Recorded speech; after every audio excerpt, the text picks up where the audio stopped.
In the previous lab, I converted AS30 to AS100 such way that it wouldn't affect the customers too much. So the details are in the previous lab, but long story short is that we present ourselves, R3, towards R1 client and switch 1 client as AS30. So what I did also for this lab, so it's easier to see what's happening, I converted R3 into 100th AS number, but also changed the router ID to 3.3.3.3. So let's just see here what's the configuration on R3 here. Let's just remove that configuration here. Show run section router BGP. So for the R1, I am now BGP Autonomous System 100, but to R1, I look like I'm coming from AS30, so they don't have to change configuration, the peering at the moment. We will do that change when it's convenient for this autonomous system to do the change. So they are not in a way affected by that our change or conversion from AS30 to 100. And the same for switch 1, which is appearing here. We present ourselves as local AS30. But this creates side effects. Let's just consider, for example, network 10.1.4.0, which is advertised by R5 towards R2. R2 advertises that network to Internet 2, and Internet 2 sends this to Internet 1. The Internet 1 receives that from Internet 2, also directly from Internet, from router 1, and also R1 is advertising this to R3. And let's see what happens when that is advertised from R3 back to Internet 1. So let's focus on network 10.1.4.0 for the moment. Let's go to Internet here and do show IP BGP.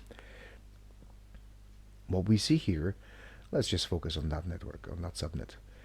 So we received this subnet from 3 different locations. One from Internet 2, which has only AS500 attached to it.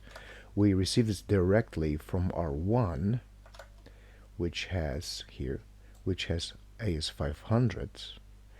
But we also receive this from R3. So R1 advertises network to R3, and R3 is advertising this also to Internet 1. So for that, we see 30 and 500. So because this one thing is connected to 30, that is prepended now by R3 when it advertises the network to Internet 1, which is not actually true. There is no extra hop because now we are one autonomous system. If we look closely at that, actually, show IP BGP 10.1.4.0, so that creates this problem. So when we advertise that towards Internet 1 from R3, we have those 2 paths now. So how do we prevent that from happening? So how do we prevent this from adding extra hop that doesn't actually exist anymore? Well, for those clients on R3, what we need to do is we need to change or add No-Prepend keyword. So if I go back to my configuration of router BGP 100, for that neighbor, for all neighbors that I'm peering as AS30, I will add option No-Prepend. So I'll do the same thing for this one.